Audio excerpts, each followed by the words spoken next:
Hi everyone, thanks for watching this video on how to set up a Bonsai Tree Aquascape. I'm Dave, the owner of Aquarium Gardens, and this is the Bonsai Tree Aquascape 4 months on. I wanted to point out a few things that are really important when setting up an aquascape like this. From my own experience, I know these things are really important. So the first thing is getting the right equipment for this. So we're talking good quality lighting, CO2, big filtration. So these plants in this tank, they're all quite slow growing. There's not a huge amount of plant mass either. Most of the grasses aren't particularly quick. The moss is quite slow. The anubiases and cryptococcus is quite slow growing. So those two things, the low plant mass coupled with slow growing plants, can be tricky when it comes to algae when using high lighting. So I'll run through the equipment that we're using. We've got the Aquasky RGB here by ADA, and this is growing the plants beautifully. And to match that and to get everything in balance, you need a high level of CO2. It's really important to get that CO2 and the CO2 circulating around the tank. And so we're injecting roughly 2 or 3 bubbles a second in this 60 litre tank, quite a high level. The drop checker is a nice bright lime green colour, so you must get yourself a decent regulator and a good inline diffuser ideally, or an in-tank diffuser, but good quality equipment to make sure your CO2 is on point. The third piece of equipment is your filtration. Go big, get as big as you can, big as you can fit underneath in your cabinet, because with high energy aquascaping, with high light, high CO2, everything's going quicker. The plants are producing more waste, as well as the fish of course, but the plants are producing more waste, and if the filter's not up to capacity, and it's not dealing with all those waste organics that could pollute the water and cause algae, then you could run into trouble. So we're running, I'm not sure if you can see on the camera, but a Oase Biomaster 600, which is technically quite overpowered for this size tank.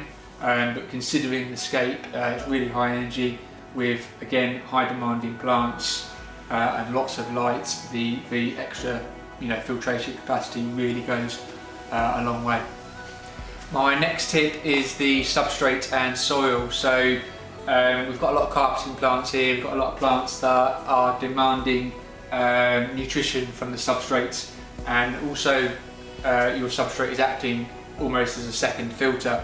So in this scape we have put down ADA power sand on the bottom, which is essentially a porous bottom layer mixed with some ADA back to 100 and clear super, which basically activates the soil and gets the soil alive quicker.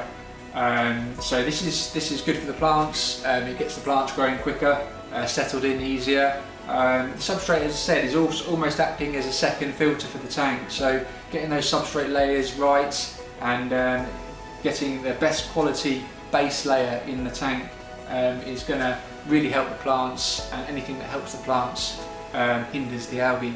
So my last tip, and this is a bit of an experimental one, something I've never tried before, but it actually really worked for this type of aquascape with this equipment. So essentially it is a shorter light period from the beginning, and also 2 rest days. So we ran the lights, I had them running at 4 hours a day, but for only 5 days a week, with 2 rest days being the light off. The reason I did this, 2 reasons really. One of the reasons was the Aquasky, the ADA Aquasky, isn't controllable. It's either on full power or it's completely off.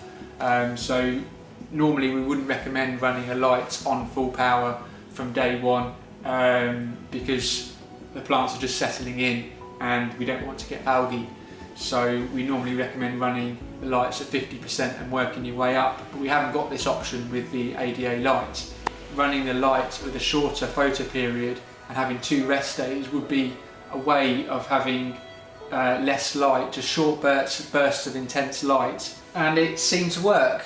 We had very little algae, and it was a good alternative to the usual starting the light off at 50% and working your way up. So just another way of getting the plants settled in just a different way. And we actually, because it worked so well on this tank, we tried it out on another tank and we had good results as well.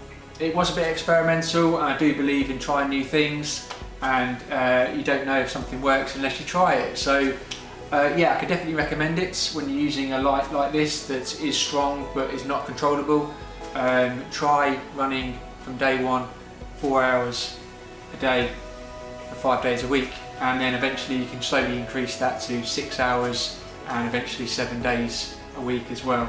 So I hope this advice is helpful to you, and I just wanted to point out these important things because you do need the right equipment when setting up an aquascape.